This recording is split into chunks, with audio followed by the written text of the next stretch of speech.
Over the past few years, I've made some of the most watched videos on black men's hair loss on YouTube, from why your hairline is thinning to the real reasons your beard isn't growing. These videos have helped hundreds of thousands of men understand what's actually happening on their scalp. In this video, I pulled together the most important videos together. You'll learn what causes hair loss, what actually works to slow it down, and what you should be doing right now to fix it. Whether you're just starting to notice the thinning or you've been dealing with it for years, this is everything you need to know.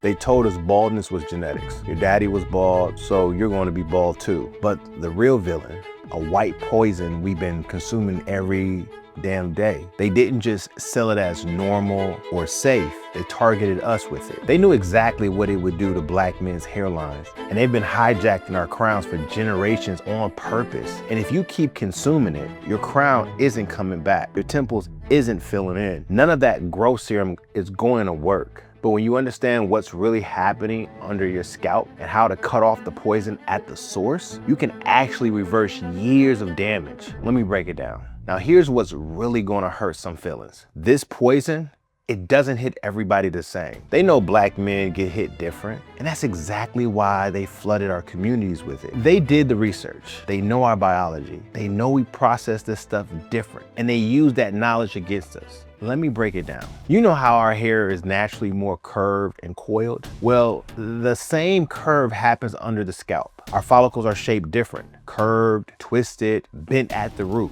Think of it like this. If you got a straight garden hose, water flows easily. But if that hose got bends and curves in it, that water's gotta work harder to get through. Same thing with blood flow feeding our hair roots. Our follicles already working overtime just to get nutrients. So when the poison chokes circulation, we feel it first, we feel it worst. Second, our bodies handle this white poison different. Black men, we're at a higher risk for something called insulin resistance. We're talking 66 more cases per 1,000 people compared to white adults. That's when your body can't process certain foods the right way. It's not your fault, it's just how we built. See, here's what happens. Another dude eats this stuff, his body might bounce back in a few hours, but we eat it, our system stays messed up longer. The damage to our hair follicles lasts longer. What takes years to mess up another man's hairline can destroy ours in a matter of months. They turned our biology into a weapon against us. This isn't bad luck, it's systematic. Now that you understand why black men get hit harder by this poison, we need to talk about how they're getting it into your system without you even knowing. This poison, it's been attacking your hairline from the inside every single day. But here's what they don't want you to know. It's not hiding by accident. They hid it there on purpose. Picture your typical day. You wake up, you eat your healthy breakfast, a little oatmeal with brown sugar, maybe a granola bar for later. You think you're eating right. Lunch break, you grab a sandwich, whole wheat, so it's healthy, right? Maybe a sports drink to stay hydrated. You're working out, staying active, doing everything they told you to do. But that healthy whole grain beard, loaded with that same poison. Even that protein bar you grabbed after the gym, more of this stuff than a candy bar. Every single meal, every snack, every drink. This poison is slipping into your bloodstream. You know how when you cut your finger and you keep picking at the scab, it never heals, right? The wound stays open, gets infected, takes forever to close up. That's exactly what's happening to your follicle. Your hair's trying to grow, your scalp is trying to heal and strengthen, but it can't because it's getting attacked all day, morning, noon, night. Constant damage. No wonder your hairline is caving in. And here's the crazy part. You're not even eating junk food. You're following all the rules, eating what they told you was healthy, but they've been lying to us, bro. The white poison destroying your hairline is sugar, fellas. Now, you might be thinking, why does this matter? Sugar's bad. I get it, but how's that connected to my hairline? Well, now we gotta break it down exactly what this poison is doing to your hair, why it's making all your hair products useless. I had a client. Blood sugar was sitting at 5.8%. Doctors told him it was normal. Of course they said it was fine. The medical industry makes billions off of diabetic treatments. temples getting weaker every month. He was trying everything: oils, serums, DHT blockers, derma roller, you name it, spending hundreds of dollars, and nothing was working. Exactly what they want. You stuck in the loop, spending money on treatments that can't work because you're still consuming the poison that's causing the problem. Dude was frustrated, ready to give up, but when we actually started to reduce his blood sugar, bada boom, bada bam, everything started working. Visible growth in 90 days. You see, blood sugar does something most people don't understand. Every time you eat sugar, and I mean every form of it, not just candy or soda, your blood sugar shoots up. Your body panics. It floods your system with insulin to bring down that sugar. But here's what they don't tell you. That insulin spike is toxic to your hair follicles. High insulin means higher DHT. That's the hormone that's literally shrinking your follicles until they stop producing hair. It also creates inflammation around your hair root. And over time, your body needs more insulin just to do the same job. It's a vicious cycle, one that's choking your follicles from multiple angles. But it gets worse. When your blood sugar spikes, it damages the tiny blood vessels in your scalp. Picture this. You ever put the wrong fuel in your car? Messes the whole engine up. Sugar is like pouring syrup in your gas tank. It gums everything, especially the small capillaries that feed your hair roots. Less oxygen, less nutrients, less blood flow. So now your follicles are 1, inflamed and shrinking from insulin, 2, starved from poor circulation. That's a double hit. And that's why they pump sugar into everything. They want your whole circulatory system compromised, so you'll need their drugs, their treatments. They're so-called solutions that never solve anything. So if your products isn't working, if you've been using oil, serums, supplements for months with no results, you might need to fix your blood sugar first. Because once that's handled, everything else starts working. But here's the good news. Once you understand the game, you can beat it. It's 3 steps. They all work together. Miss one, you're staying stuck on that sugar roller coaster that's killing your follicles. Step 1, recharge your mitochondria. These are the power plants in your cells. They create the energy your body needs to grow hair. But sugar poisoned them, damaged their ability to fuel your follicles. Now we gotta fix them. And this is what they don't want you to know. Your body can actually repair that damage if you stop feeding it poison. Here's how. First, get real sleep. Not 5 hours, not this hustle culture, grinding till you drop nonsense. 7 to 8 hours every night, because your mitochondria repair themselves while you sleep. Cut that short, they stay broken. Second, eat real food, meat, vegetables, whole foods, stuff that doesn't come with a long ingredient list. Your mitochondria need real nutrients to rebuild, not fake processed garbage. Here's the rule. Real food doesn't have corporate sponsors, no TV ads, no marketing budget. That's how you know it's actually good for you. Step 2, reset your blood sugar. This is where most guys mess up because they think it's just about cutting candy. But the corporation, they made it way more complex on purpose to keep you confused and keep you consuming their poison. Here's what to do. First, cut the obvious stuff. Sodas, fruit juices, those fancy coffee creamers with more sugar than ice cream. Next, check your healthy foods. Whole grain bread, protein bars, Greek yogurt with fruit. If it's got more than 5 grams of sugar per serving, it's working against your hairline. And watch the timing. Don't eat sugar first thing in the morning. It destroys your blood sugar all day. Don't eat it late at night. It messes with your sleep and ruins your mitochondria recovery. This step right here is the one that separates the guys who try from the ones who actually grow. Step 3, repair the barrier. Now that you've stopped the damage, you gotta heal what's already broken. Think of it like fixing a leak. Stopping the water isn't enough. You gotta repair the damage it caused. Here's how. Ceramides, they rebuild your scalp barrier. They lock in moisture so your skin doesn't dry out or flake. Hyaluronic acid serum pulls water deep into the skin, keeps your follicles hydrated, and creates the environment they need to stay strong. Scalp massages, they help improve blood flow. Remember those tiny blood vessels, sugar damage? This helps open them back up, gets nutrients moving again. And don't forget DHT blocking shampoo. Sugar increases DHT. You gotta keep that hormone checked while your system resets. This is the part they definitely don't want you to know. Once you stop the poison and repair the damage, your body will start growing hair again. Now that you understand why sugar destroys black men's hair, that white poison been in our food supply for decades, damaging follicles from the inside while they told us it was just genetics. But here's what's really gonna make you mad. Sugar isn't the only thing they've been feeding us. Big Pharma has been pushing treatments that make the problem worse, not better. Have you ever wondered how we got a million hair loss products, but brothers still going bald in every barbershop, every cookout, every IG selfie? It's not your genetics. It's $1 billion lie, keeping your hairline hostage. Big Pharma built a system designed to keep you bald and buying. But today, I'm gonna show you how to break out of it in the real way to fix your hairline for good. Forget miracle shampoos. Forget overpriced gimmicks. If you want to actually grow your hair, you gotta go after the one thing they're all afraid to talk about. My name is B. I wasted years chasing gimmicks while my corners kept fading. Nothing worked until I dug into the science, tested it on myself, and built a routine that actually helped. Let me put y'all on game about the hair industry that's been playing us. We're talking about a market worth over $75 billion in 2020 and expect to hit more than $102 billion by 2028. That's a billion with a B. These companies making serious bank while your hairline's still retreating faster than troops under fire. They don't want to cure your baldness because your baldness is their business. See, most of these products just treat the symptoms, not the root cause. It's like putting expensive lotion on a deep cut and wondering why you're still bleeding out. They're pushing treatments that they know won't fix the problem, because if they sold you something that actually fixed it, you'll stop buying, and that's bad business for them. So they want you coming back month after month, year after year, dropping them dollars on stuff that make your hair look better temporarily, but doesn't solve anything. What's wild is they're deliberately hiding the real cause of hair loss, because if you knew it, you wouldn't need half the stuff they sell. They're not selling results, they're selling subscriptions.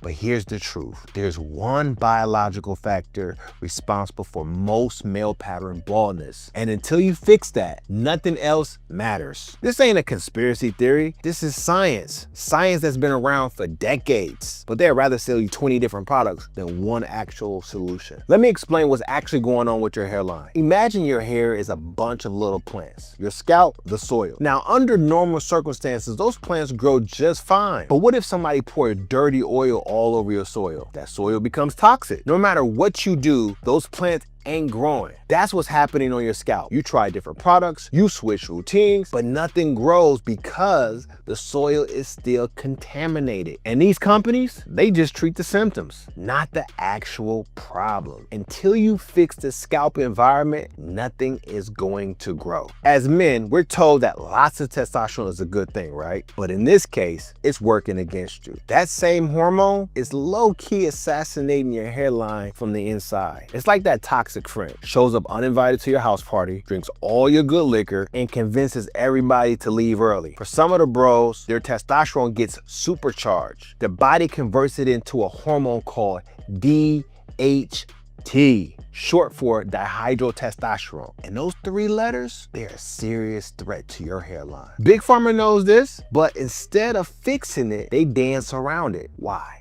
Because if you fix the DHT problem, you stop buying their junk. When DHT reaches your follicles, it triggers miniaturization, where thick, healthy hair gets thinner, weaker, until they stop growing altogether. Your hairline fades slowly, not overnight. So if you want any hope of fixing it, you gotta get DHT under control. But look, if you don't want to wait until it gets worse, get on a free consult while I'm still taking them. I'll break it all down for you, real simple. At this point, you might be thinking, is this hormone wrecking my hair from the inside? Is there even a way to stop it? You tried the products, you've watched your corners fade anyway, and now it feels like your hairline's on a ticking clock. But hold up, your situation isn't hopeless. Guys using these methods, they're seeing real regrowth in just a few months. In fact, in a head-to-head study between natural and prescription treatments, guys using a combination approach saw hair count increase by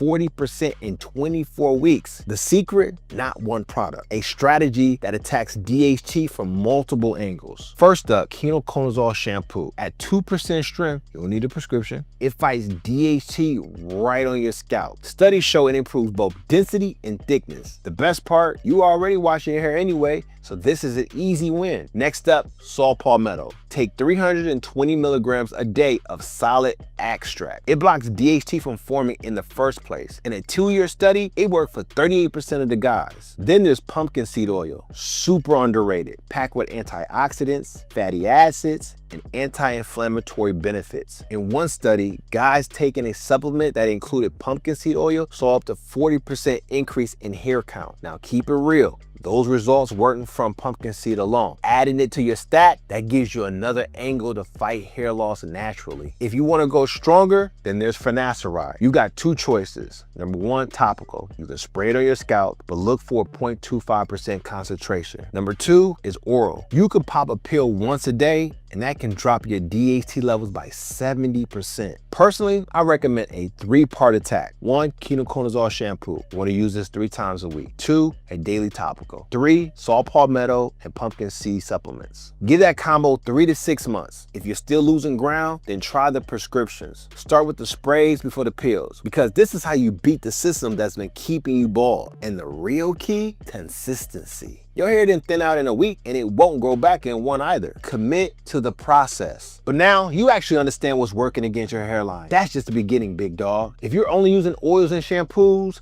without stacking your DHT defense, you're playing a game with one hand behind your back. They've been setting you up from the jump with nonsense about your hairline. Your homies, your barber, even your mama got advice. Try this oil. Just rock a low cut. Don't worry, it'll grow back. But honestly, most of that stuff, it ain't working. Before you let another year slide, believing lies and watching your hairline dip out, let me break down the 12 myths that got black men stuck in hairline limbo and put you in the game about what's actually happening to your hairline. What's going on, world? This is your boy B. Over the last few years, I've helped thousands of men reclaim their hairlines.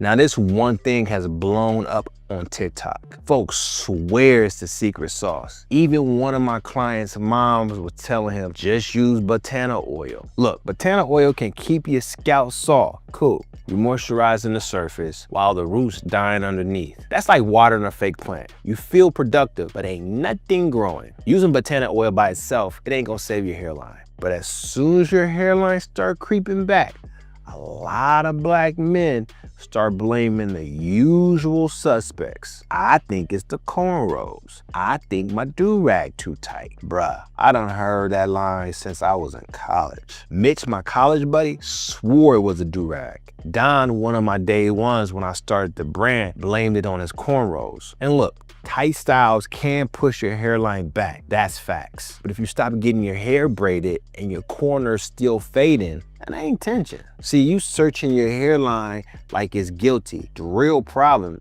is going down underneath. See, it's not just about how you wear your hair. It's about how you treat your scalp. If your follicle's weak, inflamed, or choked up with DHT, you could be balding about it and still losing hair. I've seen this one way too many times. A client of mine told me he stopped everything. No oils, no routines, no nothing. And another client told me he backed off thinking his scalp needed to breathe. But hair loss don't hit pause when you do. If I just leave it alone, it'll come back. Like your hairline taking a little vacation and just needs space to recharge. While you sitting on the sidelines, your follicles are shrinking. And when they close off for good, that's game over. Ain't no shampoo or serum bringing back a follicle that's already tapped out. Here's the truth, big dog. Inaction is still action. And when it comes to your hair loss, doing nothing just speeds up the thinning. If you want your hair to come back, you gotta fight for it. You can't wish growth into existence. You gotta work it into reality. So quit waiting, start acting. But did you ever tell your barber, take your top all the way down? You think it's a reset. And look, it looks clean and smooth, but let's keep it real. That low cut is just a disguise. You didn't stop the hair loss. You just made it harder to see. Underneath that crisp cut, DHT is still out there clogging your follicles. You just brought time, not growth. So nah, shaving it down ain't a reset. It's a mask. A temporary illusion that everything's cool. But if you want a real reset, you need a real routine. You need a plan that gets down to the root, literally. Block the DHT, activate the follicles, strengthen the foundation. A haircut might boost your look for a week, but a plan, that's what brings your hairline back to life. You don't fix your hair loss with clippers. You fix it with a plan.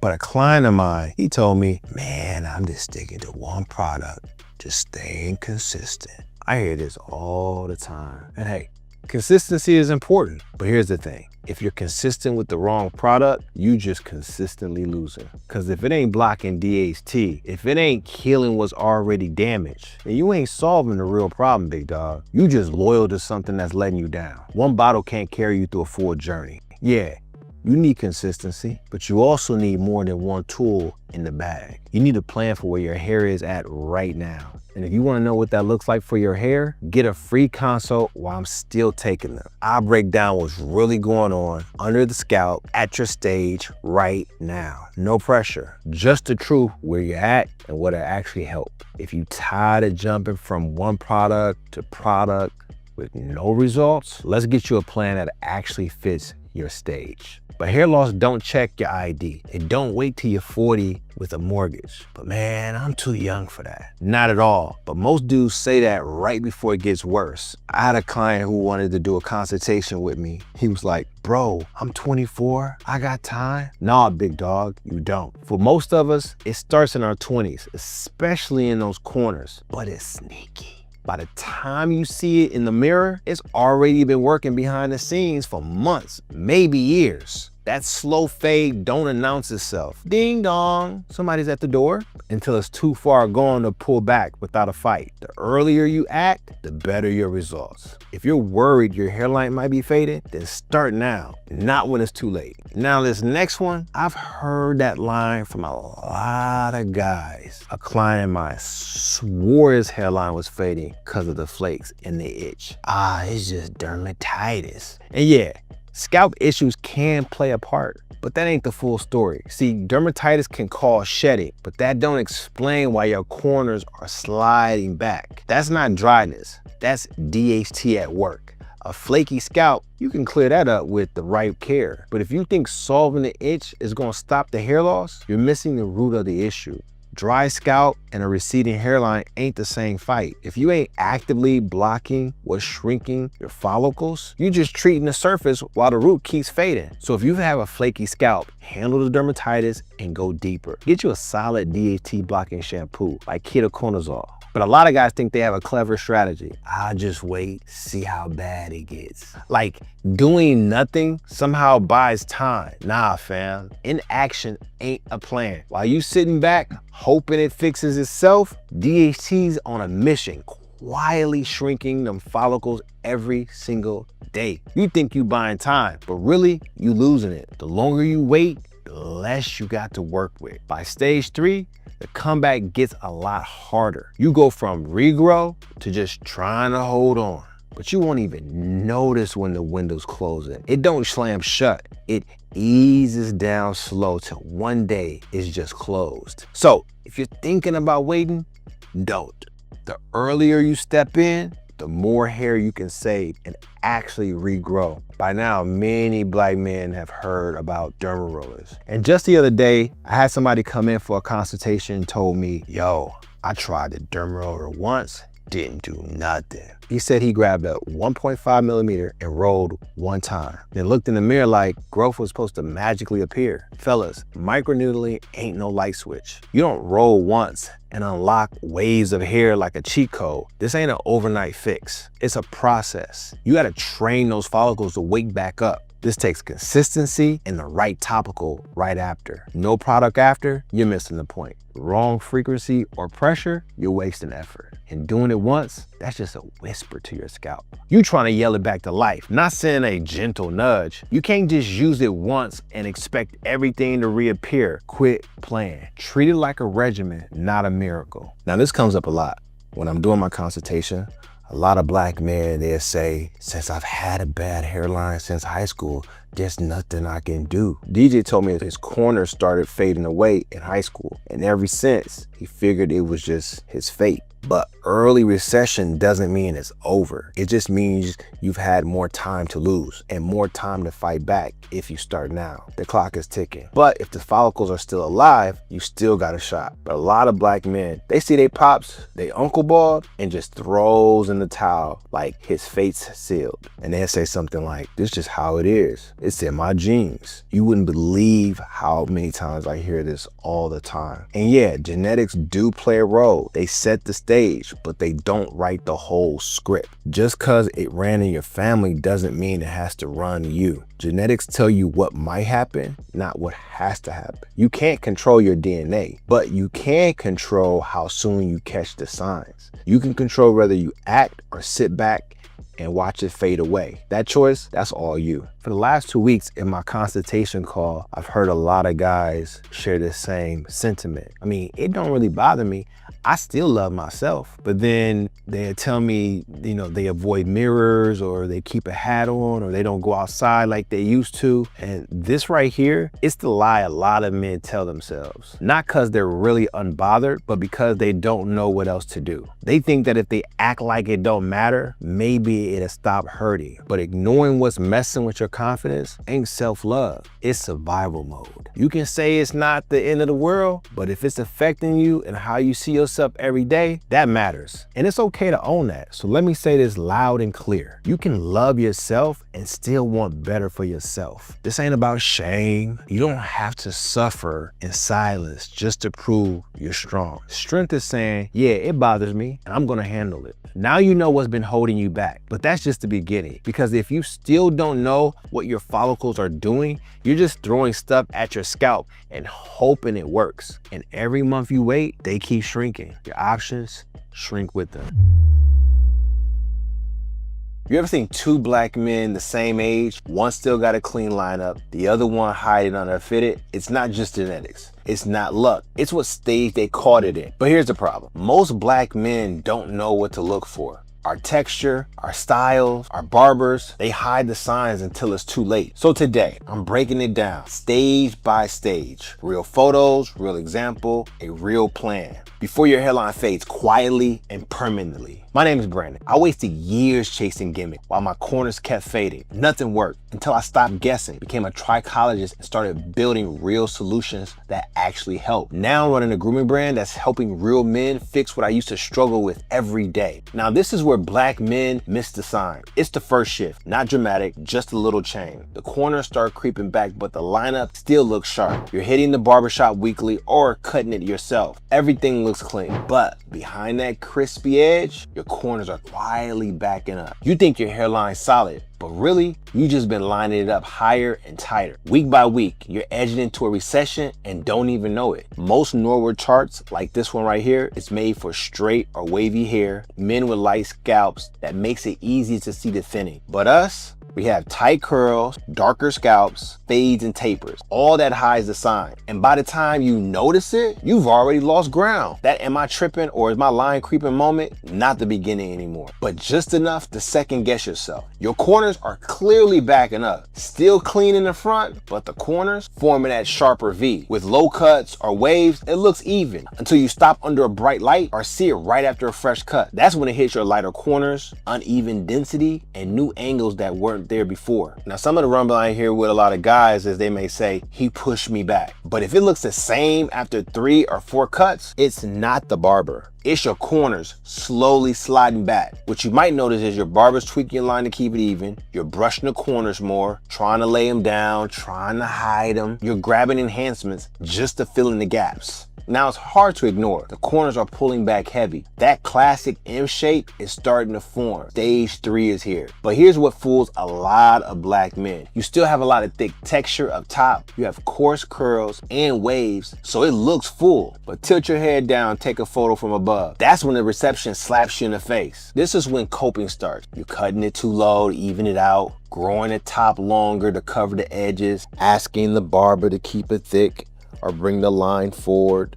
Enhancements, now it's a routine. You think you're maintaining, but really you're masking. And when the crown starts thinning too, welcome to stage 4. But look, if you don't want to wait until your hairline jumps from a stage 2 to a stage 5, get a free consult while I'm still taking them. I break it all down, real simple. Click the link below and lock it in. You might not know it by name, but if your crown's thinning and your corners won't connect, you're in stage 4. Now, it's not just the front. The loss is hitting multiple zones. Your corners push back, your crown's starting to grow, and you still have coverage, but it's patchy. Now, there are some things that black men are always missing at this particular point, and that is that with the tight curls and the darker tones, it can hide the thinning until you wash it or cut it low or step into a bright light. Then that's when the scalp starts to get loud. And you can always tell when, a person's at stage 4 because because, you know, you're spraying enhancements every cut. You keep it short to hide the top. Your corners and crown never quite connect. You're picking fluffy spots just to, you know, fake coverage. You feel stuck between trying and giving up. If you said,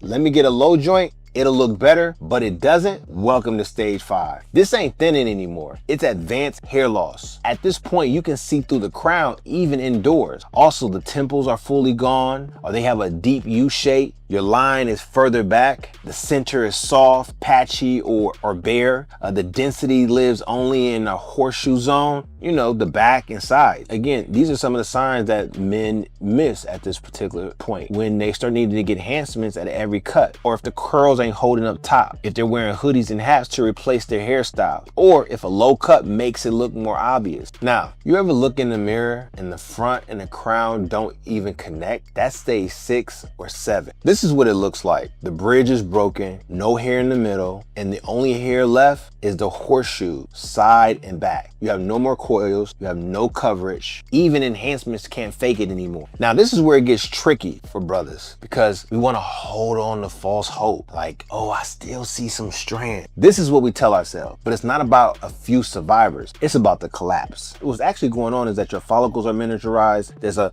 lot of inflammation there in your scalp, and those follicles are dormant or dead. So you're not getting any blood flow, so it's making those follicles weaker. And now your scalp is developing scar tissue in certain areas. This ain't about buying another oil. It's about waking the scalp up and building a plan that actually gives it a chance. That's why we need tailored education, not just generic advice. Now, if you're wondering how to check what stage you're at, do this. Go to a well-lit room. Use a mirror or on your phone selfie in video mode. I want you to look at your temples to see if they're receding or if they're solid. I want you to look at the crown, if you see any patches or any splits. And I also want you to look at your hairline. You want to ask yourself, is it holding or is it shifting? You want to take those 3 photos, and you can click a link in description and you can send them over my way and I can let you know what stage you're at. But don't wait till your barber says something. Your scalp is trying to tell you something only if you're willing to look. You ever try putting out a fire with a water gun or blasting a birthday candle with a fire hose? Either way, wrong tool for the job. That's exactly what most guys are doing with their hairline. You're either under-treating it or doing the most too early. Let's break it down. If you're in stage 1, you're just starting to see signs. Your corners are softening, your crown is looking a little light. The goal is preservation, not to panic. So you don't need to load up on 5% minoxidil or oral meds. Instead, focus on the basics. Natural DHT blockers like saw palmetto, pumpkin seed oil, stinging nettle, maybe 2% minoxidil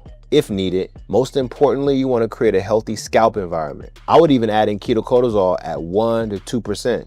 Now flip it. Let's say you're in stage 5 or 6. We're talking real recession, thinning crown, and bald patches starting to show. Minoxidil alone, definitely not enough. You'll need microneedling, finasteride, maybe even a transplant prep. But none of that works if your scalp's inflamed or your plan's a mess. Now look at my boy Reggie. He's sitting in stages 3 to 4. Still got some density, but his hairline is on the rope. And what he's been doing is applying oils, hoping that it'll fix it. But at this stage, that's like tossing vitamins at a bullet wound. Smells good, looks shiny, but it ain't stopping no DHT. What Reggie really needs is a structured game plan. Microneedle, oral or topical DHT support, topical minoxidil, coaching to stay consistent and track progress. Because without all that, he's not recovering. He's just delaying the inevitable. Now, once you hit stage 5, everything changes. Some of your follicles are still alive, but they're barely hanging on. And if you wait too long, they'll shut down for good. And once they go offline, there ain't no product that can bring them back. At this point in the game, minoxidil might slow things down. If you try to take natural DHT blockers, they'll give you some support, but they're not gonna save you. You'll need microneedling, meds, and maybe even surgery. But none of that works unless your scalp is ready for the battle. Now take my boy Little Bobby. He was already at stages 5 to 6 when he finally tried finasteride and minoxidil. At first, he saw signs of life, little regrowth here, but then he started thinking about the side effects, and you already know, he stopped. And when he came back months later, it was way too late. He had no blood flow, no stimulation, no chance. Some guys go in the opposite direction. They panic and throw the whole kitchen sink at their scalp. Green tea rinse on Monday, rosemary oil on Tuesday, microneedling on Wednesday. They don't have structure, they don't have no consistency, and they don't have no long-term plan. And that is a recipe for chaos. Now look at my boy Eddie. He's in stage 3, still very recoverable, but his routine all over the place. One week he's doing clove water, the next week he's doing glow and grow oil, and then the following week he's doing nothing.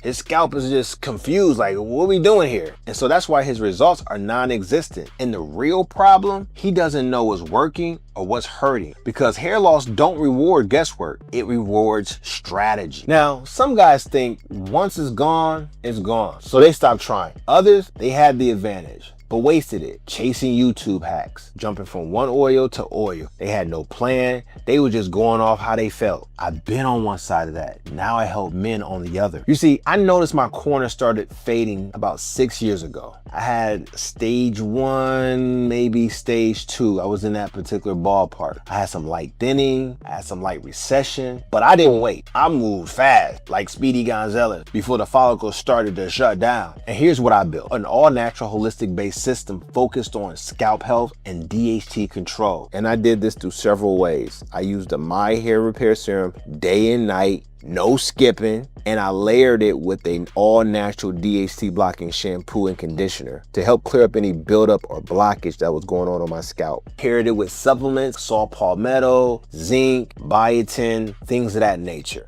And there were some other lifestyle things I was changing as well, like I was getting better sleep, I was drinking more water, and I was focusing on having less stress. And what did I get from that? I was able to cap my density, I didn't need meds, and I saw real regrowth. You see, early action gave me a head start most guys never get. I wasn't just using product, I had a plan. Let's say you're in stage 3, 4, or even 5, 6, or 7, right? Your crown's thinning, your corners are gone, you tried some stuff, maybe saw a little progress, maybe not. Here's the truth: you didn't miss your shot. You just need a different strategy. It's not about catching up to me. It's about starting where you are, getting serious. You have 2 lanes. One lane are stages 1 through 2. This is about preservation and regrow. The goal is to preserve the density and slow up the recession and regrow any early thinning. Part of the plan is you can use some natural DHT blockers, a serum, shampoo, supplements. You can add 2% minoxidil if needed, ketocortisol. So you want to prioritize focusing on your scalp health, creating a healthy scalp environment, because you want to begin to reduce that inflammation. And you want to do this on a daily basis. Consistency is everything at this point. Don't need to go hard. You just need to stay consistent. Lane 2, for my brothers that are in stages 3 and 7, it's about stabilization and rebuilding. You want to stop the bleeding, you want to start reviving the follicles, and you want to rebuild the scalp environment. Part of that plan in order to do that is finasteride, and you can do oral or topical. You can also support it with natural DHT blockers, microneedling, topical minoxidil, probably 5%. You want to do a scalp detox. You want to exfoliate and remove any dead skin cells, and you want to support that with some anti-inflammatory oil. Also add in some DIY massage therapy at home, and you might need some red light therapy just to help to restore the blood flow. In this stage of the game, you're not trying to bring it all back. You're trying to slow the loss, strengthen whatever's left, regrow where there's still life, and set yourself up for a stronger outcome, transplant or not. You don't need a miracle. You need to take control back over your confidence. But now you actually know what stage you're in, and that's just the beginning, big dog. Because if you don't know how to block DHT the right way, it doesn't matter what stage you're at. You'll still be losing ground.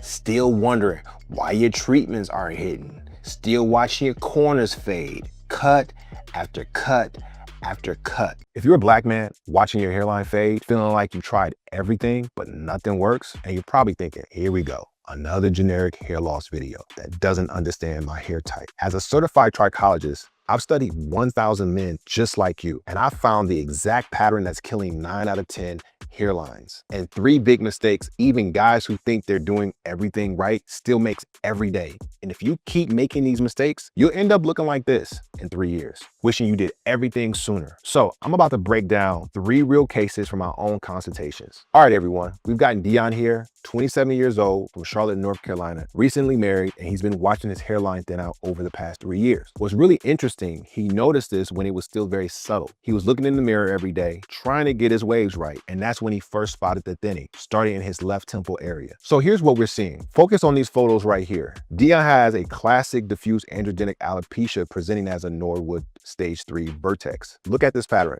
We've gotten visible density reduction across the central part of the scalp. The hairline is still largely intact, but shows early thinning right at the front. And zoom in on his crown. His scalp is showing clear as day. He was the first to notice it when nobody else could see anything. It was just like a faint spot in his left temple while he was just, brushing his waves. But like most black men, he had no idea why his hair was disappearing. 6 months before the thinning started, Dion was dealing with major life stress and dietary changes. Then he got married, which added more pressure during the first year of adjustment. All that chronic stress created the perfect storm, and his hair follicles took the hit.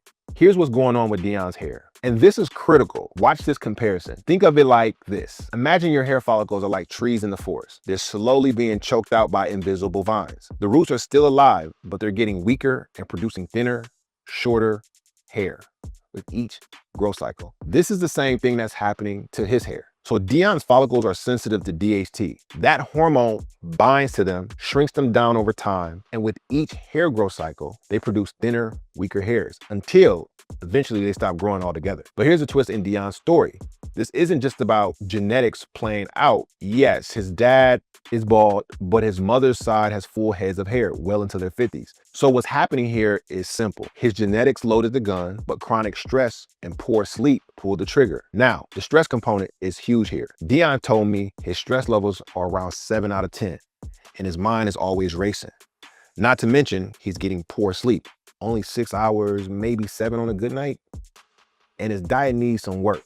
So these aren't just lifestyle issues. It's the perfect storm for losing hair fast. What happens is that chronic stress floods the system with cortisol that forces follicles into the resting phase too early and actually increases DHT production in his scalp. It's like pouring gasoline on an already burning fire. So look at this diffuse pattern. It's happening everywhere, not just his hairline or crown. This suggests his follicles have widespread sensitivity, which makes intervention more urgent, but also more rewarding if we address the root cause. He said when he gets out the shower and looks in the mirror, he thinks, and this is his quote, "Dang, that's crazy, dog.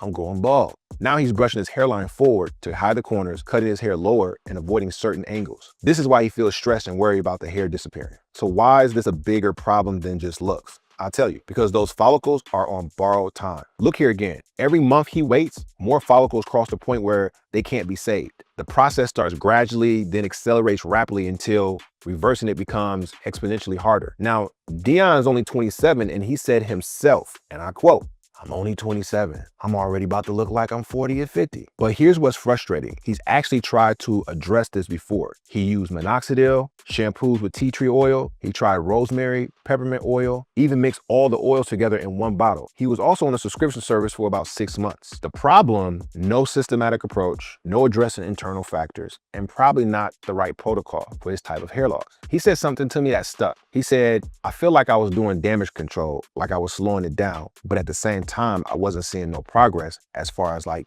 me getting more density." This is what he says to me. That is exactly what happens when you're treating symptoms instead of the root causes. The reality is, most over-the-counter products just keep you treading water. They don't stop DHT from attacking your follicles. They don't fix the stress signals in your body, and they're not designed for your specific type of hair loss. So let's break down exactly where Dion slipped, because these slip-ups are costing him follicles every month. First one, he did what most guys do. He thought Rogaine and finasteride fixed everybody, right? So he grabbed minoxidil, slapped it on, tried a few popular hacks for 6 months, and wondered why nothing changed. But his problem wasn't just a simple receding hairline, it was diffuse thinning from stress and lifestyle, which needs a different plan. Treating diffuse hair loss like basic male pattern baldness is like using the same treatment for a broken arm and a heart attack. Even when he tried the right products, he ran into the next trap. He admitted himself. He said, and I quote, "I wasn't that consistent because I didn't see big results." He wanted a miracle overnight. So he dabbled for a few weeks, skipped some days, get frustrated, then stop. Hair doesn't care about your timeline. Biology sets the pace. When that didn't work fast enough,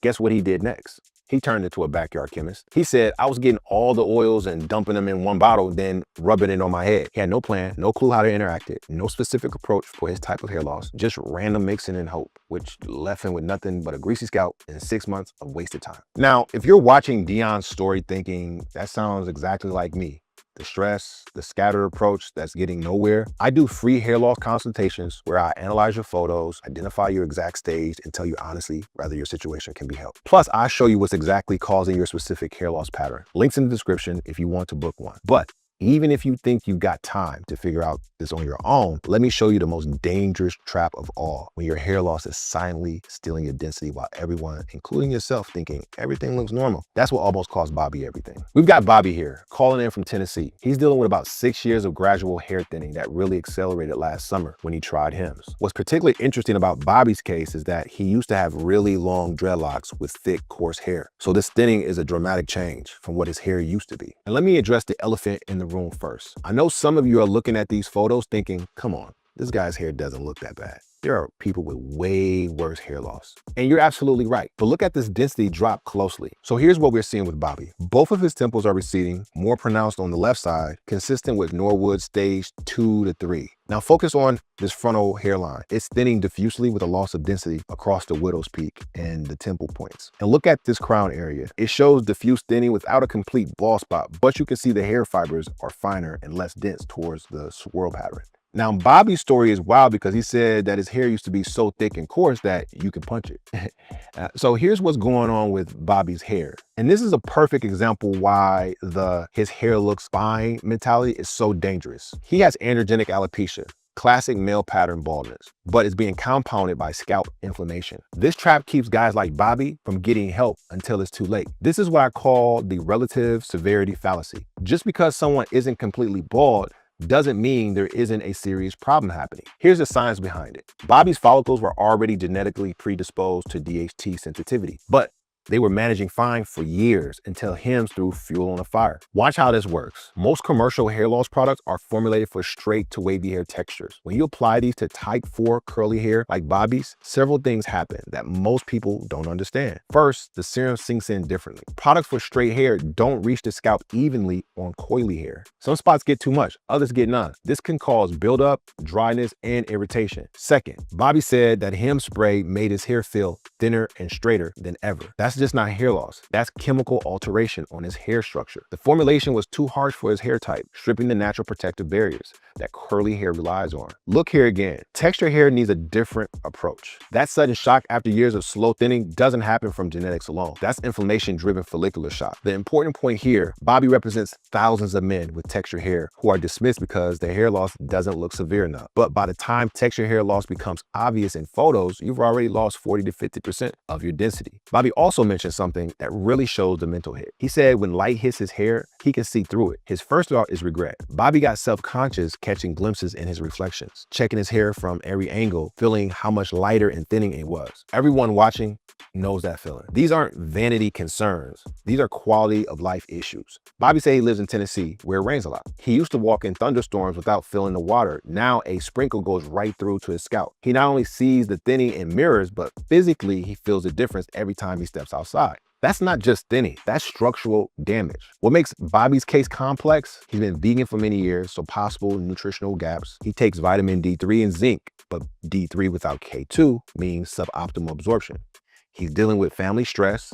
He had knee surgery, put on 15 pounds, can't run like he used to. Scalp condition is another piece. Photos can't capture it. Bobby said his scalp was itching and flaking alongside the hair loss. That inflammation accelerates follicular miniaturization, but because his hair still has coverage, people dismiss these symptoms as minor scalp issues instead of seeing them as hair loss accelerators.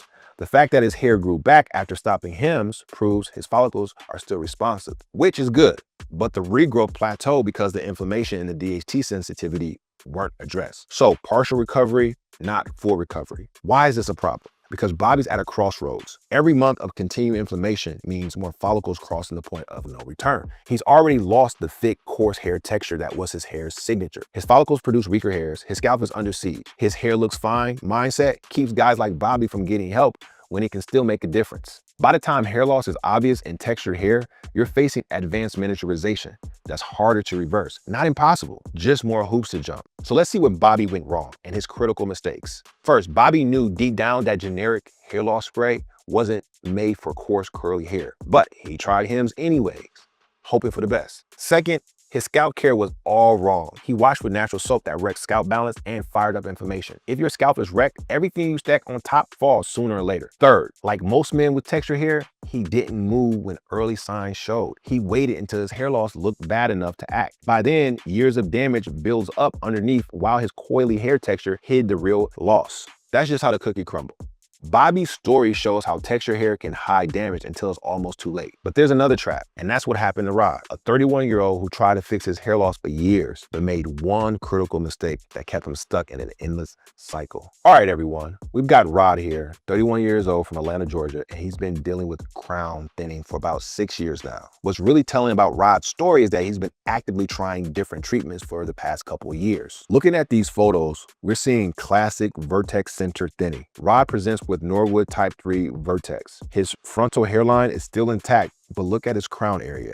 There's significant scalp visibility and clear signs of follicular miniaturization. You can see some hairs are terminal, thicker, longer, while others have become vellus, thin and short, showing this as a transitional stage. What makes Rod's timeline interesting, he first noticed this about 6 years ago when he was 25, 26, but it really accelerated in the last 2 to 3 years to the point he's now wearing hats anytime he leaves the house. Now, he said when he goes to the gym or anywhere, his crown is really visible. The psychological impact is real. Rod said if he can leave the house without thinking about wearing a hat, he'll feel unstoppable. He's planning his outfits around what matches his hat. Here's what's going on with Rod's hair. This is a perfect example why scatter approaches fail. He has a classic androgenic alopecia with vertex center thinning, but his treatment strategy has been all over the place. Rod's follicles are undergoing progressive miniaturization due to DHT sensitivity, just like Dion. But here's where Rod's story gets complex. He's actually been proactive about trying treatments,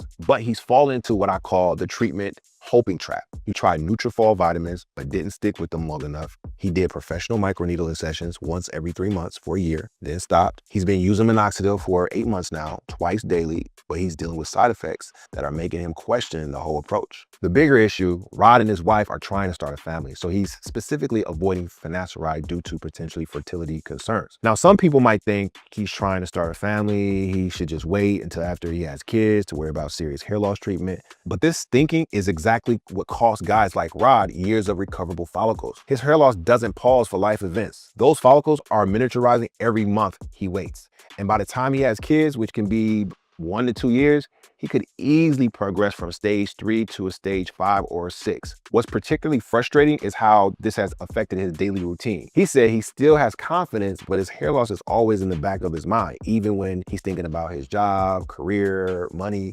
family. There's this underlying worry about his hair situation that never goes away. He's mentioned being conscious of people standing over him or behind him because, as he says, if you catch me at the right angle, you can see the thinning clearly. The crowning is particularly problematic because it's visible when you're sitting down, when somebody's behind you, or in certain lighting. His barber keeps telling him he sees baby hairs coming in, but when Rod looks in the mirror, he doesn't see the progress. This disconnect between what others are telling him and what he's experiencing is creating doubt about whether his current approach is working. What makes this more challenging, he's been to a dermatologist but felt like they didn't understand his hair type. This is a real issue. Most treatments are designed without considering different hair textures and cultural hair care practices. He's using standard minoxidil formulation that's drying out his hair, then trying to counter it with oils. He said, it dries out my hair, and as a black man, my hair is supposed to be moisturized. He's caught between wanting hair growth and maintaining healthy hair texture, creating a daily battle instead of a unified approach. Why is this a bigger problem than just appearance? Because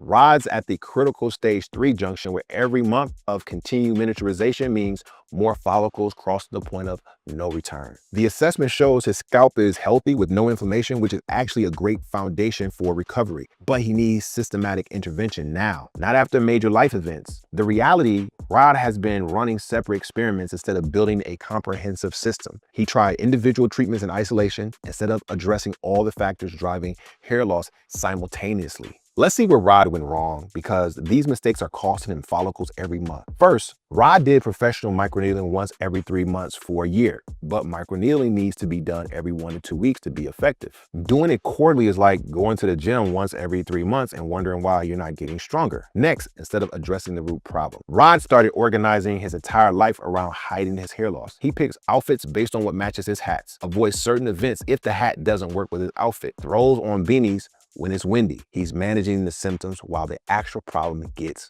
worse. Lastly, he's refusing finasteride because of family planning concerns, but haven't explored all the DHT blocking options that don't affect fertility. This leaves his main driver of hair loss completely unaddressed. Now you know the 3 mistakes that are destroying most guys' hairlines. But here's what I didn't tell you. Knowing your mistakes means nothing if you don't know what stage you're actually at. Most guys think they're at stage 2 when they're really at stage 4. And that changes everything about what would actually work. Most men believe hair loss is genetic, that it's inevitable and there's nothing you can do about it. But what if I told you that genetics is rarely the problem? Because after working with 500 clients, I keep seeing the same 4 factors come up again and again. In this video, I'm going to show you exactly what those 4 factors are and how to fix them for good. But first, if you want an analysis on your situation and why you are losing hair, then you can get one for free. Link is below in the video description. Scientists can predict if you'll go bald by measuring one single thing. They took men with early male pattern baldness and they measured the actual blood flow to their scalps using radioactive tracers. What they found was crazy. The men who were losing their hair had 2.6 times less blood flow to their scalp compared to guys with full heads of hair. Now, hair cells is the second fastest dividing cells in your entire body. So they need a massive, constant supply of oxygen and nutrients to function. Our ancestors were outdoors, moving, and physically active. Today, we sit at desks for 10 hours a day, causing something called vasoconstriction, which causes blood vessels to literally narrow, so less blood can get through. And when there's less blood flow, the hair won't get as much oxygen and nutrients, so it grows less. Fortunately, there are some easy ways to fix this. The one I recommend is to get your body moving. Go for a walk, hit the gym, or do something that gets your heart rate up and blood pumping. Even 20 minutes of walking every day makes a difference. Look, blood flow is the absolute foundation here. Your hair needs blood to grow. But even if you fix the blood flow, there's a second problem destroying your scalp right now. And this one is invisible. This research paper explained everything. They took scalp biopsies from men with hair loss and examined them under microscopes to see what was actually happening at the cellular level. And what they found was wild. In 81% of the men, they discovered inflammation around the hair follicles. And that inflammation was causing scar tissue to form. The scar tissue wraps around the follicle like a vice, cutting off the blood flow and making it much harder for your hair to grow. I see a pattern all the time with clients who come to me frustrated because they've been on finasteride for a year, they're taking supplements, but they're still losing hair. When you examine the scalp closely, there's often redness, irritation, or inflammation. For example, my client John came to me with a thinning crown. His front hairline was still strong, but when I examined his scalp, he mentioned irritation and tenderness in the crown. That was a signal. Inflammation was attacking that exact area. If we didn't address that inflammation, the medication alone wouldn't have worked. So what causes this? Our modern environment is an inflammatory soup. We are bombarded with processed seed oils, chronic blue light exposure that disrupts our sleep, and environmental toxins our grandfathers never breathed in. Your immune system stays in a state of high alert, and it eventually starts attacking the hair follicle. This creates a vice-like grip of scar tissue around the bulb of your hair, making it hard for the new hair to grow. The second thing you need to change is your inflammatory load. One of the fastest and easy ways to stop this is with a ketoconazole shampoo. It's antifungal and anti-inflammatory, and it will calm the scalp inflammation directly at the source. Now remember, if you want a free analysis of your hair situation and why you're losing hair, then click the link in the video description. That brings us to factor 3, because even with good blood flow and low inflammation, your body might still refuse to grow. We live in a bizarre paradox. We're overfed but undernourished. The average guy is eating way more than he needs, but those calories are coming from nutritionally bankrupt food. Our food is grown in depleted soil, meaning even our healthy food has fewer minerals than it did in 1950. On top of that, we rarely spend much time outside. We live in boxes, drive to work in boxes, and work in boxes, never seeing real sunlight. And this has created a society-wide epidemic of vitamin D deficiency that almost nobody is talking about. So researchers decide to look into it. What happens to hair when men are lacking critical nutrients? Well, multiple studies show us the answer. For example, one study found that 84% of men with hair loss were vitamin D deficient, and other studies have linked hair loss to low zinc and iron levels. When your body is running low on these essential nutrients, it makes a very logical, Very cold executive decision. Save the heart, the liver, and the brain. Cut funding to the hair. Your body literally pulls resources away from your scalp to keep your vital organs running. Hair growth shuts down, not because you're genetically doomed, because you're nutritionally bankrupt and your body's in survival mode. Your ancestors, they got sun every single day and ate real food, so they weren't deficient. Their food contained real vitamins, so they can eat the same meal as you, but their body would actually get what it needed. This is why modern guys can be doing everything else right and still lose hair. So what do you actually do about this? Well, with all my clients, I get them to stop guessing, and I have their blood work taken. We look at their vitamin D, iron, and zinc to see what they're deficient in. Getting the vitamin from foods is possible, but it's difficult. So normally I recommend supplementation to replace what's missing. And remember, if you want a free analysis on why you are losing hair, check out the link in the video description. So we've covered 3 factors, but there's one final factor that ties everything together. And this one is the reason so many struggle to stop their hair loss. Now, if I had $1 for every time I heard my dad was bald, so I'm gonna be bald too, well, I'd be a damn millionaire by now. Scientists have studied identical twins and found that one can go bald while the other keeps a full head of hair. When they looked at the molecular level, they found it wasn't a difference in their genes, but a difference in their epigenetic switches. One twin's lifestyle was flipping the hair loss gene to the on position, while the other stayed off. Now, the truth is, genes can affect hair loss, but they also can be stopped. Just because your dad was bald doesn't mean you'll be bald too. Now, over the years, our environment has changed a lot, and this affects those signals. High stress, lack of sleep, and processed diets are the literal fingers that flip the on switch for hair loss genes. Your genes are the loaded gun, but the modern world is pulling the trigger. Every day you sit for 14 hours, that's a signal. Every meal of processed foods, that's a signal. Over the years, these factors turn genes on that were previously off. For example, look at my client Daryl. His dad's bald. His grandfather drank heavily and ate sugar constantly. Daryl can see the genetic pattern written all over his family tree. But here's what's different about Daryl. He caught it early. And when we look deeper, it wasn't just genetics causing his hair loss. It was 10 years of constant travel, processed foods, twisting his locks too tight, and the stress and moving between cities while trying to build his career. Every time he paid $7,000 a month in bills while juggling 2 rents and a car payment. That was a signal. Every meal of airport food, that was a signal. Years of that lifestyle flipped the genetic switch his dad and grandfather had. But unlike them, Daryl stabilized his life, fixed his diet, reduced his stress, and stopped the pattern. The genes were there. The environment pulled the trigger, but he changed the environment, and that's what stopped him from losing more hair. Now you know the 4 factors sabotaging your hairline and how to fix them. After helping 500 plus black men stop their hair loss over the last 5 years, I found they all share the same problem. There's a biological clock on your scalp, and it's ticking away. Once it stops, you lose your hair forever. But with the right method, you can slow the clock down and regrow a full head of hair. In this video, I show you the 3 pillars to do that. But first, if you want a free analysis on why your hair is falling out, then click the link in the video description. Before I tell you how to fix this, you need to understand what's happening under your scalp. Because if you don't understand this, you're going to waste months, maybe even years, using products that will never work. So your hair doesn't magically start growing out of your head. Hair grows out of follicles, which are little pockets underneath your scalp. But the problem is, these follicles work on a clock system.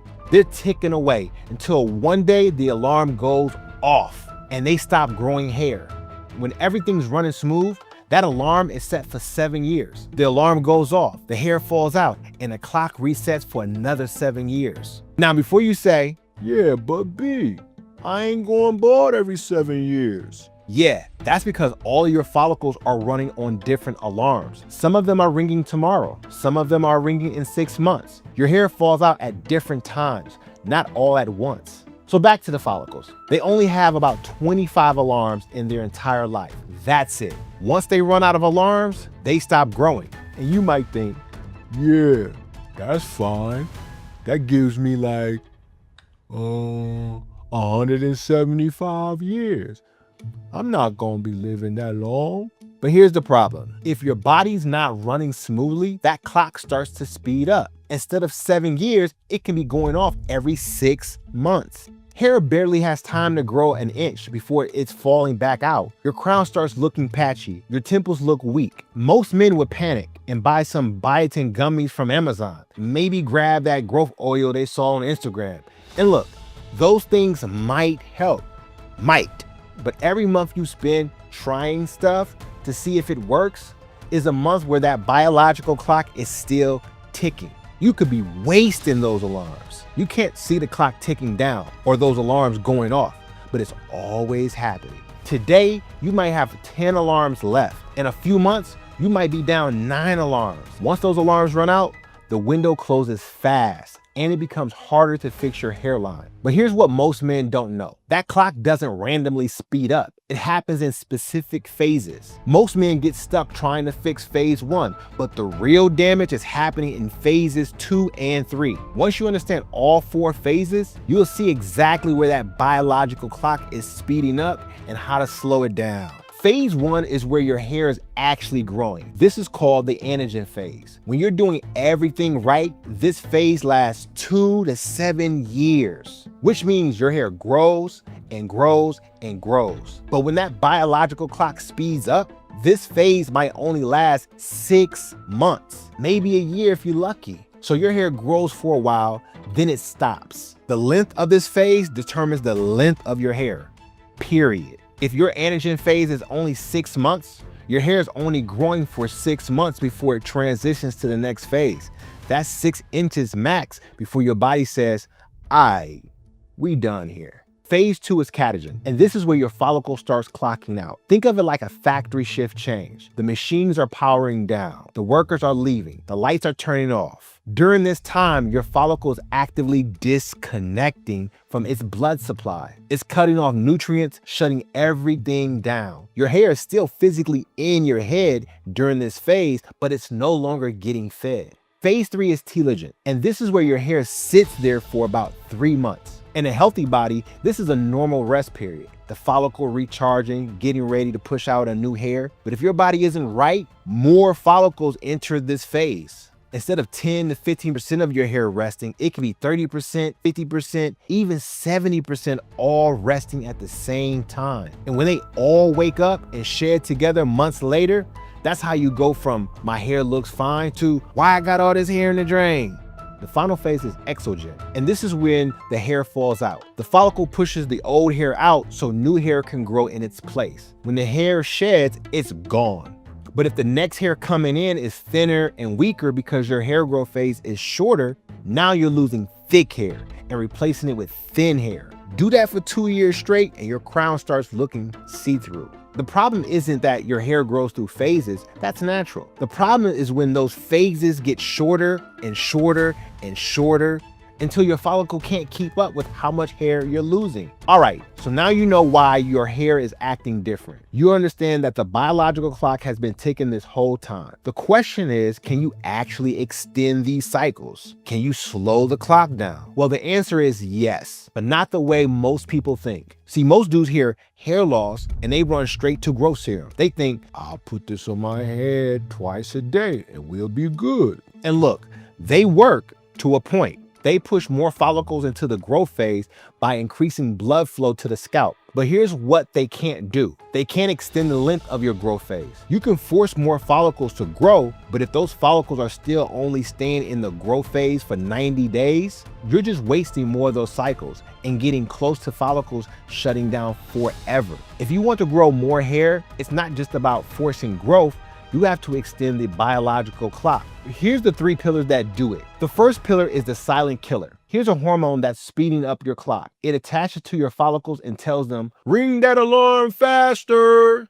That 7-year growth phase, this hormone can cut it down significantly, maybe to 3 years or maybe to 90 days. That hormone is called DHT. It would take me way too long to explain what it is and how it works. But if you want to see a video on that in the future, leave a comment down below. All you need to know now is to slow the clock down. You gotta block the DHT. There are topical DHT blockers, natural DHT inhibitors, and prescription options. You gotta do your own research and talk to a trichologist about what's right for your body and lifestyle. The second pillar is something I call feeding the follicle. It's kind of like putting fuel in your car.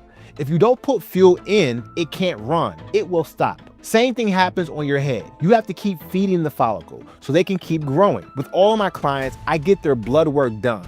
And I keep seeing the same 3 deficiencies coming up time and time again. The first is iron. When you're low, your hair might spend too long in the resting phase. The second is vitamin D. Without it, your hair will stay in the rest phase longer. Finally, it's B vitamins, which help your hair grow stronger. Look, I can't tell you how much you need to take because it changes from one guy to the next. Only real way to know is to get your blood work done. The third pillar is lifestyle, and this is what separates guys who keep their hair from guys who lose it. With all of my clients, I keep seeing the same 3 things killing their growth cycles. The first is sleep. This differs from person to person, but I recommend getting 8 hours minimum. The second is scalp health. If your scalp is inflamed or full of buildup, those follicles shut down and your hair stops growing.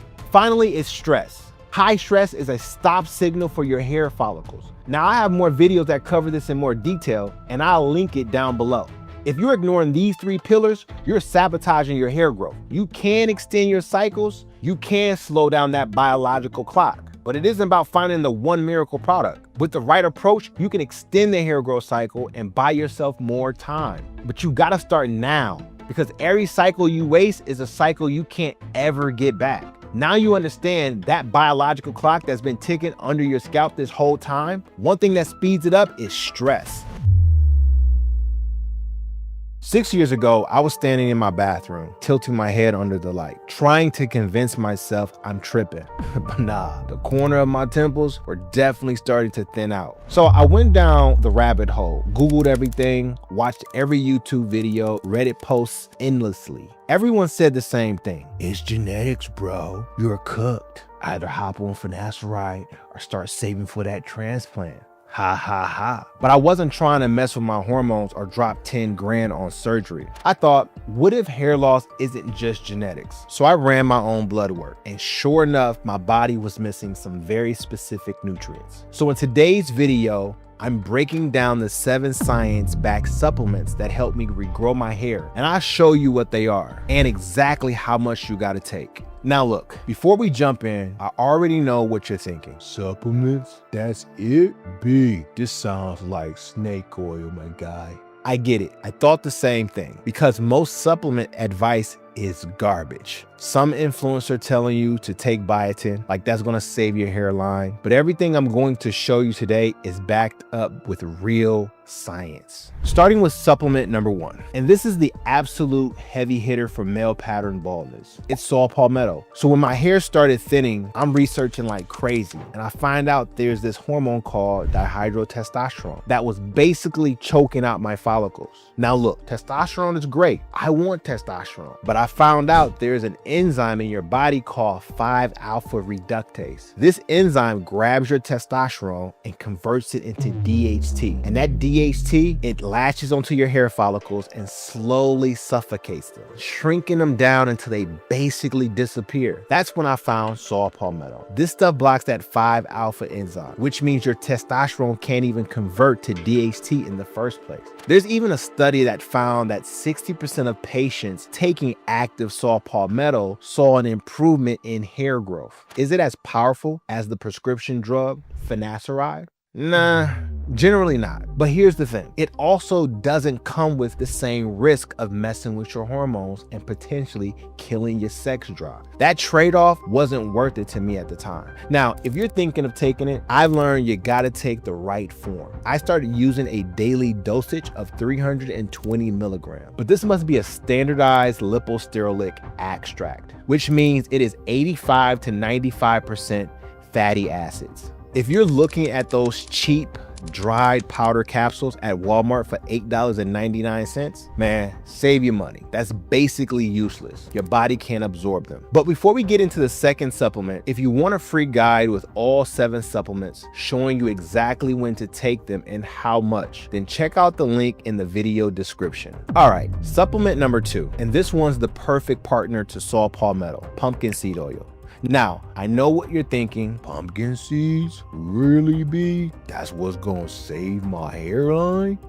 I had the same reaction. Sounds like some hippie health food store nonsense, right? Well, remember how saw palmetto blocks that 5-alpha reductase enzyme to stop DHT production? Pumpkin seed oil does something similar, but it uses different biological pathways. So when you use both, way more protection. Now, I'm not just making this up. There's actual research behind this. But here's where most people mess up with pumpkin seed oil. They buy the cheapest bottle they can find on Amazon, take it inconsistently, and then wonder why nothing happens. Or they buy pumpkin seed oil meant for cooking and expect it to work. Big dog, that's not the same thing. You need a supplement grade cold pressed pumpkin seed oil in capsule form. I personally take about 400 milligrams daily, split into 2 doses so my body absorbs it better. All right, supplement 3. And man, this one hits different because I almost missed it completely. Vitamin D3. Now I know, vitamin D3 sounds boring. It's not some exotic herb from the Amazon, but when I ran my blood work, my vitamin D3 was at 20 mLs. That's low. And there's this thing called the vitamin D3 receptor, the VDR. And this receptor is essential for your hair follicle to grow properly. Without enough vitamin D3, that receptor doesn't activate. Your follicle just shuts down and goes dormant. So you could be doing everything else right, taking saw palmetto, eating clean, but if your vitamin D3 is tanked, your follicles are literally offline. And as Black men, we're especially susceptible to low vitamin D3. I've had brothers tell me, yo B, it's cool. I get sunlight every day. I'm outside. I'm good.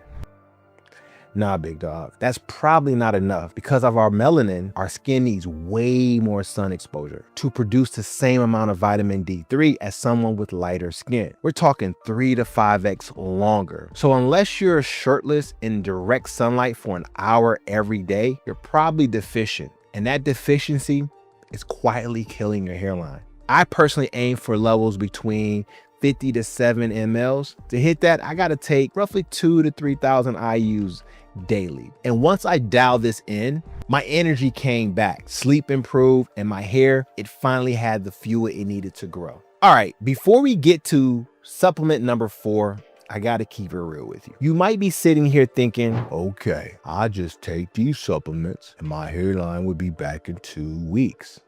Nah.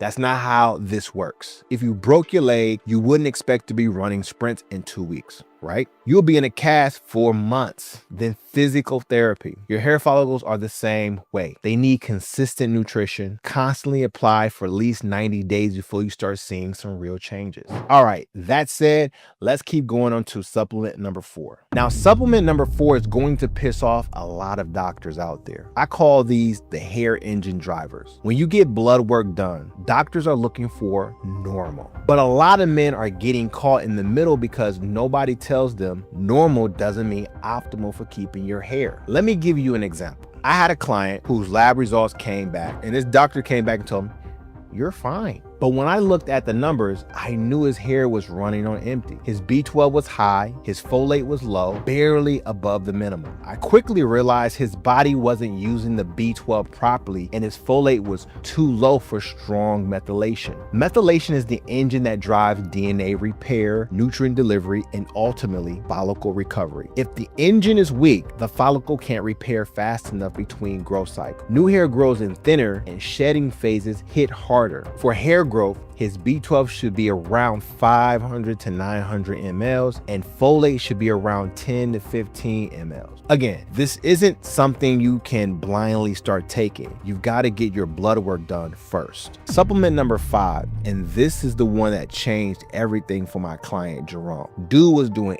everything I told him: saw palmetto, vitamin D, pumpkin seed, all of it. But his hair wasn't responding. It was just stuck. So I told him, bro, we need to run your blood work. We get the results back and boom, his ferritin is at 34.2 mLs. For context, optimal for hair growth is 70 to 120 mL. Jerome's hair was starving. Turns out that iron is the vehicle that transports oxygen to your hair follicle cell, and your hair follicles have massive energy requirement. The more oxygen your follicles get, the easier it is for them to grow. And when your stored iron drops below a certain threshold, your body says, okay, we're cutting the budget. Hair department, you're the last priority. And we need oxygen for the heart, the lungs, the brain. And your follicles get starved and they shut down. Multiple studies have linked low ferritin to excessive hair loss. But I've got a big warning for you. You should never supplement iron blindly. Too much iron is toxic. You gotta confirm your ferritin levels are low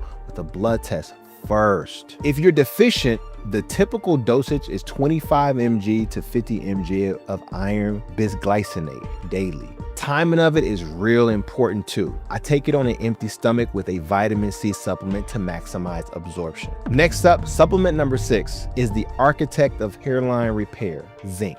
When I started researching hair loss, I learned something wild. Turns out, hair is almost entirely made of protein called keratin. But here's the thing, your body doesn't just magically create keratin. It needs zinc to activate the enzymes that builds keratin protein. Without enough zinc, your hair follicles literally can't manufacture keratin properly. It's like trying to build a house without a hammer. The materials are there, but you don't have the tools to put them together. So what happens? Your hair grows in weak, thin, and brittle, or it doesn't grow at all. So if we want strong, healthy hair, our bodies need enough zinc. Even the research backs this up. However, just like with iron, I've learned more isn't always better. I kept my target dose between 15 mg and 30 mg daily. I prefer the picolinate or glycinate form. These absorb way better than cheap zinc oxide, which is what you'll find in most drugstore supplements.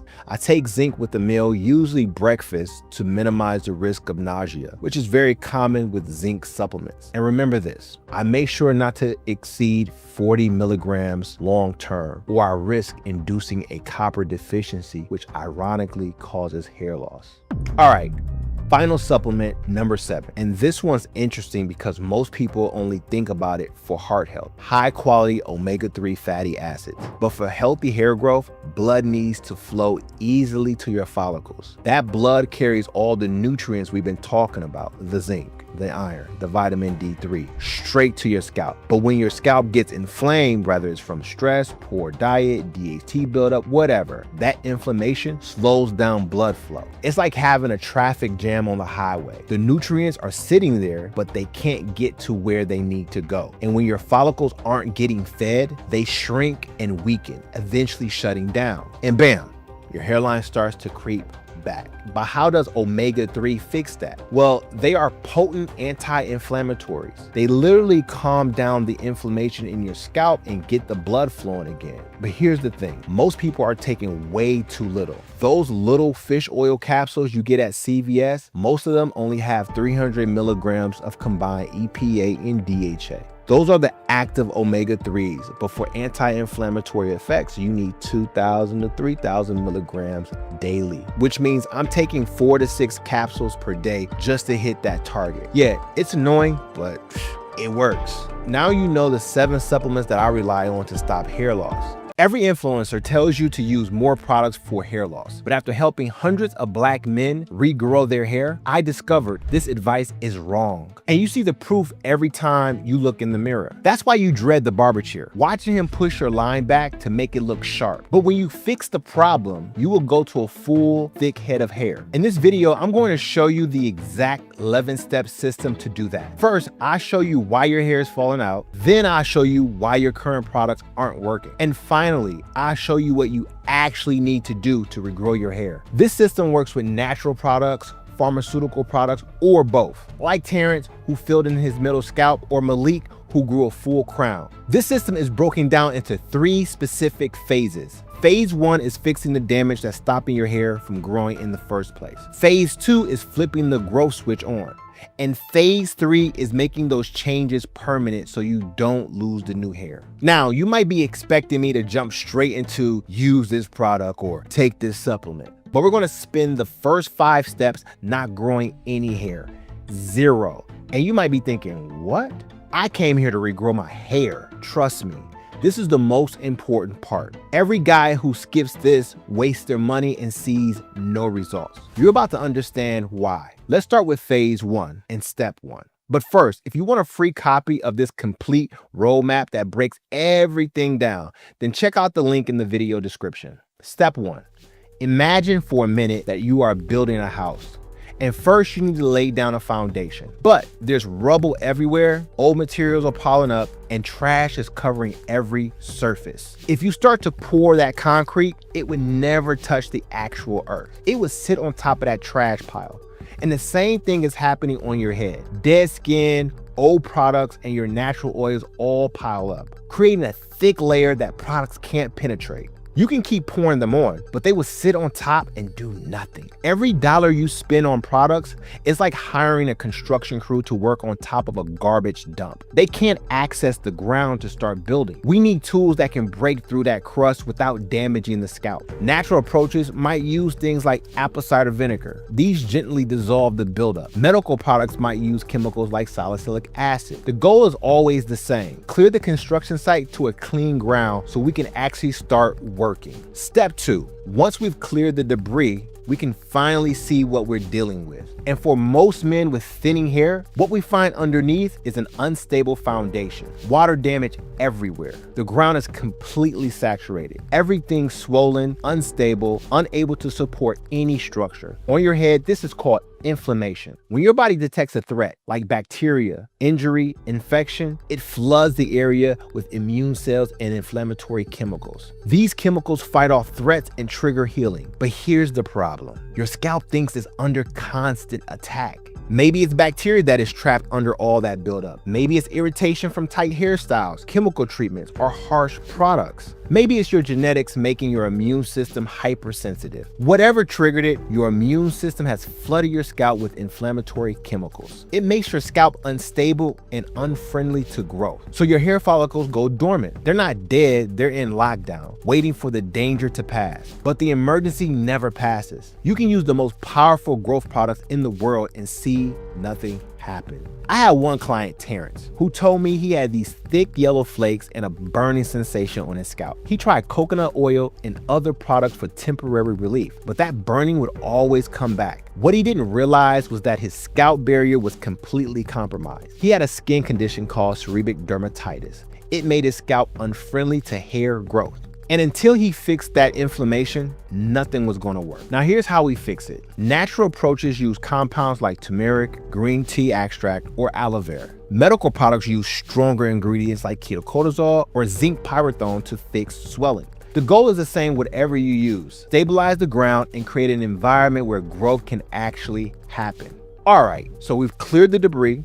We pumped out the flooding, the site is starting to look workable, but there's still a critical piece missing, and without it, nothing you build will survive. Step 3 is about getting power and water to the construction site. Every building needs water, electricity, even gas. Without those connections, the building is a shell. Nothing works. But when they start digging, the old water pipes are crushed, rusted, and barely working. A tiny trickle of water might get through, but nowhere near enough to actually supply a functioning house. That's what's happening to your hair follicles right now. Each follicle is like a tiny factory that manufactures hair.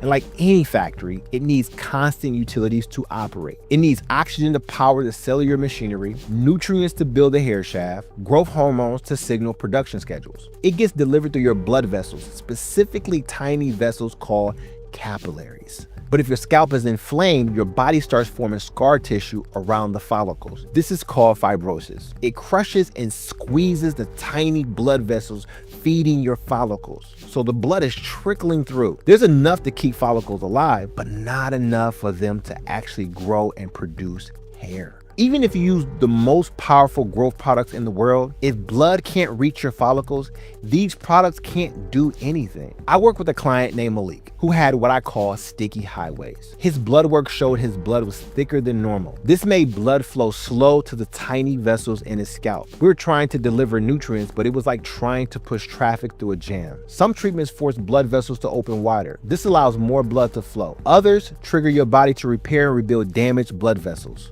Natural approaches might use things like ginkgo biloba, cayenne pepper extract, or peppermint oil. Medical treatments might use vasodilators like minoxidil. These open up blood vessels. But regardless of your path, this step is about one thing: reconnecting the utilities so your supplies can actually reach your follicles. Now we're making real progress, but there's a structural weakness in the basement that we need to address. If we don't fix this, everything we're trying to deliver to your follicles will leak right back out. Step 4 is all about waterproofing the basement. If water doesn't manage to seep in through the basement, it'll make cracks and turn the foundation unstable. The same thing happens on your head. Your scalp has a protective barrier made of skin cells held together by fats. When this barrier is whole and sealed, it does two things. It keeps moisture in, so your scalp stays hydrated, and it keeps threats out.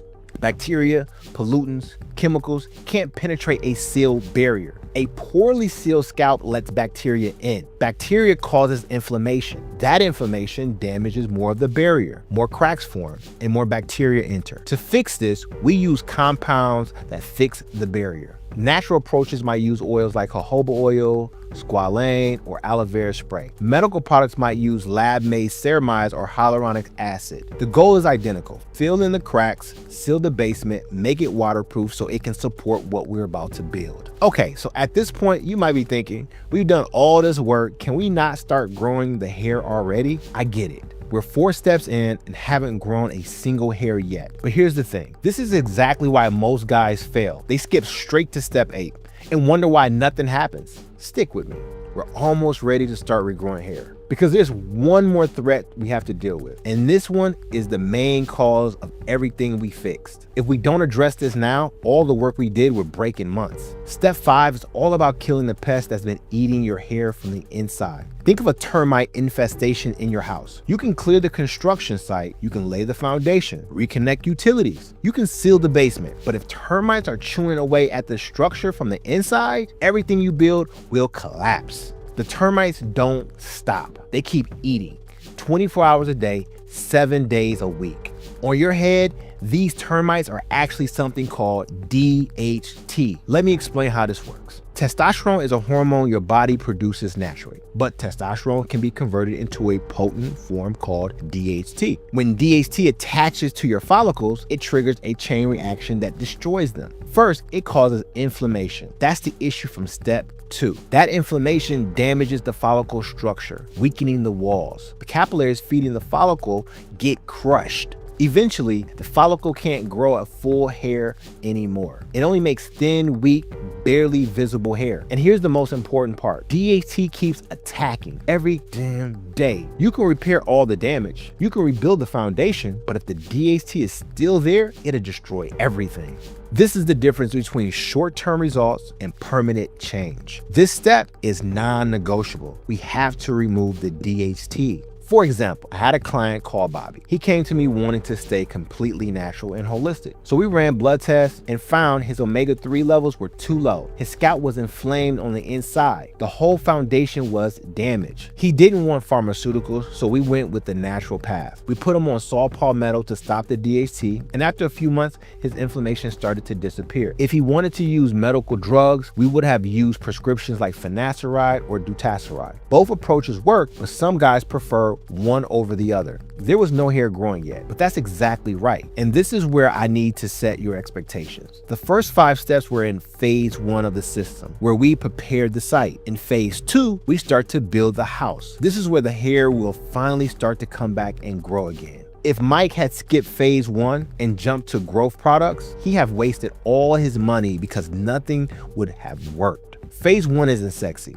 You won't see dramatic before and after transformations yet. No influencer is going to make a viral video about clearing scalp debris because it's boring. They want to sell you the quick fix, the miracle oil, the secret techniques. That's exactly why they're wrong and why their advice doesn't work. But it's the most important phase of the entire system because if you skip it, everything else fails. Phase 2 is about actual construction and helping the hair to grow. Think of it like this. You have a dirt path leading to your construction site. It's fine for walking, even driving a small car. But once construction starts, you need to transport heavy equipment to the site. That dirt path won't work. It'll turn to mud and collapse. You need to build a real road, wider, reinforced, designed to handle heavy loads. When your scalp was damaged, the hair was barely growing. You didn't need a big road, but now that the scalp is fixed, your hair will need a lot of resources to start growing. One way is to make tiny injuries to the scalp using a derma roller. Your body sees it as damage and sends emergency repair signals. One of those repair signals is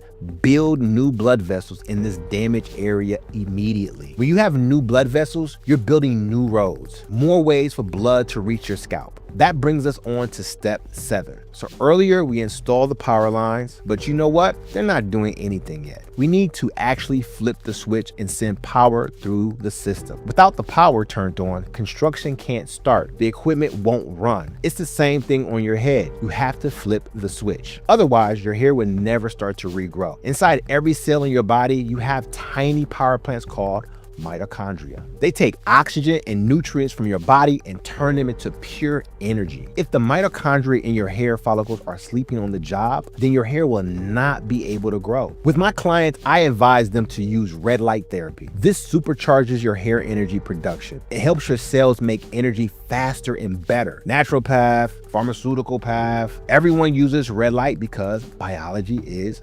biology. Now remember, if you want a free step-by-step copy of this roadmap, then check out the link in the video description. Now, step 8 is where most guys start. They show up to the construction site with a megaphone shouting, "Start building!" But if the workers are not ready, your shouting is meaningless. When the site is perfectly prepared, your signal triggers immediate action. Everything we did in the first 7 steps was getting the site ready so the signal actually works. Now we can finally send the signal to the hair and tell it to start growing. We do that by using growth hormones. The natural path uses ingredients that gently wake up follicles. Things like rosemary oil, peppermint oil, saw palmetto, or caffeine. The medical path forces follicles to start growing. The most common product is minoxidil. This is where guys like Terrence start seeing real results. He didn't jump straight to growth products. He did the groundwork first, cleared the debris, calmed the inflammation, and fixed his blood flow. Then when we sent the growth signal with minoxidil, his middle scalp started to fill in. But regardless which path you choose, the biology is the same. Do the groundwork and then tell the hair to start growing. Before step 9, I need to warn you about something that makes most people panic and quit right before they see results. If you don't understand what's coming, you'll think the system is failing. But the truth is, what's about to happen is proof that it's working. You start shedding hair, a lot of it, more than before you started. Jeremiah came to me after using products and seeing his hair fall out. He said, "I started seeing a lot of shedding, and I didn't know what was happening." What he didn't realize is that shedding can be a good sign. It means the dormant follicles are waking up and clearing out the weak hairs. Imagine you own an old, fallen apart house. You hire a contractor to renovate it completely, tear it down, and rebuild it properly. The contractor shows up and says, "First, we have to demolish the old structure. It's too damaged to save. We're building something new from scratch." So for the first few weeks, your property looks worse than when you started. There's rubble everywhere. Walls are torn down. It's a disaster zone. A neighbor walks by and says, "What are you doing? This looks terrible." But you understand, the demolition is necessary. You can't build a new house until you clear away the old one. That's exactly what's happening with the shedding. When you send growth signals to sleeping follicles, they won't start working right away. First, they have to shed the old, weak hairs that are sitting in the way. Your body needs to clear them out to make room for new, thick, healthy hairs. So your body sheds those weak hairs. That's the demolition phase. So for a few weeks, the demo phase is going on. It looks like you're losing more hair, but everyone goes through it. It's normal and temporary. That brings us to the end of phase 2. By now, you should start seeing new hairs emerging. The structure is starting to take shape, but the construction isn't complete yet. If you stop the treatments and maintenance now, everything will collapse. That's why phase 3 is critical. It's about finishing the build and protecting it. These final 3 steps are what separate a house that stands for 10 years from a house that stands for 100 years. Most people don't know that those new hairs aren't permanent yet. They're still fragile and vulnerable. Every hair follicle has a part of of its base called the dermal papilla. Think of it like an anchor that holds the entire hair in place. When you lost your hair, this anchor was weak and barely attached. We started fixing this in phase 2, giving it the tools it needs to heal, but the anchor needs time to strengthen. This is where a lot of guys get impatient. They see new hairs and think they're done. But I had one client who stopped his protocol too early because he thought he fixed it. Within months, those new hairs started falling out. The anchor hadn't fully strengthened yet. This is called follicle anchoring. It takes months, not weeks. So step 10 is about trusting the process and giving your hair time to heal. You can't fix it all in a few weeks and expect it to stay forever. Now that the anchor is stabilizing, there's something else we need to do. Remember all those strong treatments we've been using? The daily applications, the frequent rolling, the intensive protocols? Those were necessary to get the structure built, but you can't keep that intensity up forever. And the good news is you don't need to. When you're actively constructing a house, you need scaffolding everywhere. Workers need access to high areas. Equipment needs support. Safety systems need to be in place. But once the construction is complete, you don't need to leave scaffolding up forever. It's expensive, it's in the way, and frankly, it's not needed anymore. The structure can stand on its own now. You remove the scaffolding gradually, taking down one section at a time. Your hair regrowth protocol is the same. The strong treatments we used in phase 2 were like scaffolding. They supported initial growth, but they're not sustainable long term, and they're not necessary long term either. Once follicles are locked in and stable, they don't need strong treatments. The goal is to slowly reduce to the smallest amount that works. Both paths use products less often and derma rolling less often. The key is taper slowly. If you remove all the scaffolding at once, the structure might wobble and crack. We're doing this gradually over 3 to 4 months. The goal is to make a sustainable and easy routine to keep those hair gains forever. Imagine it's 12 months from now, your barber's working on your hairline and he pauses, steps back, looks at your density, your thickness, your coverage, and he says, "Yo, what have you been doing? This looks completely different." You just smile because you know it wasn't luck. It wasn't some miracle product or secret hack. It was understanding the process and following the blueprint. You're not angling your head in the photos anymore to hide thin spots. You're not wearing hats indoors to cover your hairline. You're not dreading the barber chair hoping he can make it look decent. You walk in with confidence because you're the guy who understood the problem and built the solution. And that confidence goes beyond your hair, into your relationships, your business, your entire life. You walk out the house every day with your head held up high, literally and figuratively. Now that you understand the exact system I use to help regrow men's hair, part of the treatment is using minoxidil, but that can come with its own problems, which I talk about in this video. So I recommend you go watch that next.